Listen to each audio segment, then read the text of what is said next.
कविता अपने माता पिता की बहुत लाडली थी। 3 बड़े भाइयों की बहन थी। कोई भी चीज मांगने पर उसी वक्त सामने हाजिर हो जाती।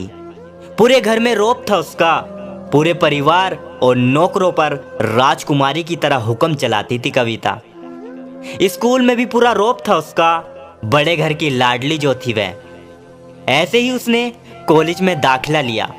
उसके ठाट बाट बड़ी गाड़ी में आना जाना, हर दिन नया फैशन देखकर हर कोई उससे दोस्ती करना चाहता था। थोड़े ही दिनों में उसके बहुत से दोस्त बन गए। पूरे कॉलेज में उसकी अपनी एक पहचान थी। इन दिनों उसके घर एक रिश्ता आया। खानदानी लोग थे और पापा की पुरानी जान पहचान थी उनके साथ।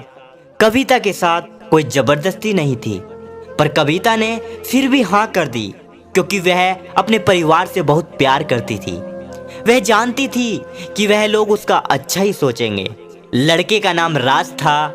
राज काफी पढ़ा लिखा और समझदार लड़का था। ससुराल वाले भी बहुत अच्छे थे। ससुराल में कविता की जगह वैसे ही थी जैसे कि मायके में। कोई भी कार्य कविता की सलाह के बिना नहीं होता था। सबकी लाडली बहू बन गई थी वह। फिर उसके घर एक बेटे का जन्म हुआ। राहुल कविता को जान से प्यारा था। पोता पाकर ससुराल वाले तो फूले नहीं समाते थे। कविता कभी कभी सोचती कि उसकी किस्मत कितनी अच्छी है। उसका हर अपना उससे कितना प्यार करता है। चाहे जीवन में कैसा भी समय आए, मेरे अपने मेरे साथ हैं। मैं कभी अकेली नहीं हो सकती। कितनी खुशनसीब हूँ मैं। पर शायद कविता की खुशियों को उसकी अपनी नजर लग गई थी। एक दिन वह मायके जाने की जिद कर बैठी। राज को बहुत काम था, लेकिन वह भी उसे ले गया। रास्ते में उनकी गाड़ी अन्य गाड़ी से टकरा गई। कविता, राज और राहुल बहुत बुरी तरह से जख्मी हो गए। काफी दिनों के इलाज के बाद राज और राहुल तो ठीक हो गए, लेकिन कविता पूरी तरह ठीक ना हो सकी। सर पर चोट लगने के कारण वह अपनी आंखों की रोशनी खो बैठी। अब कविता की किस्मत जैसे उल्टे पांव चलने लगे। मायके वाले भी कुछ दिनों तक उसे मिलने आते रहे। फिर कभी कभार फोन ही करके पूछ लेते कि कैसी हो। धीरे धीरे ये सिलसिला भी कम हो गया। ससुराल वालों की सहानुभूति भी कम होने लगी। घर में किसी को पास बैठाने के लिए कहती तो जवाब मिलता, बहुत काम है, अब तुम ही हाथ नहीं बटा सकती। राज भी चिड़चिड़ा हो गया था। बस राहुल ही था उसके साथ, जिसके साथ हंसते खेलते उसका वक्त गुजरता। एक दिन कविता के हाथ से कुछ सामान गिर गया, जिसकी वजह से राहुल को हल्की सी चोट लग गई। कविता के साथ ससुर ने राहुल को उससे अलग कर दिया कि कहीं उसके ना देखने की वजह से बच्चे का कोई नुकसान ना हो जाए। कविता अंदर से टूट चुकी थी। एक दिन उसने सबके सामने मायके जाने की इच्छा रखी, तो राज उसे तुरंत मायके छोड़ आया, जैसे कि वह भी यही चाहता था। लेकिन राहुल को उसके साथ नहीं भेजा गया।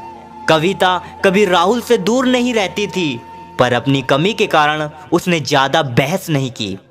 कविता को लगा कि वह 3-4 दिन तक वहां रहेगी तो थोड़ा हवा पानी बदल जाएगा, क्योंकि वह कितने दिनों से कहीं भी बाहर नहीं गई थी।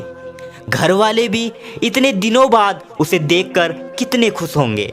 कविता के घर पहुंचने पर सब लोग बहुत खुश हुए। खाने में सब कुछ कविता की पसंद का ही बनाया था। उसने अपने मम्मी पापा और भाई भाभीयों से दिल खोलकर बातें की। उनके छोटे छोटे बच्चे भी बुआ के साथ घुल मुल गए थे। रात को सोने के वक्त जब वह कपड़े बदलने लगी तो उसे पता चला कि उसका बैग तो बहुत भरा हुआ था। वह सब समझ गई। वह बहुत उदास हो गई। कुछ दिनों तक तो सब ठीक रहा, फिर जैसे सब बदलने लगा।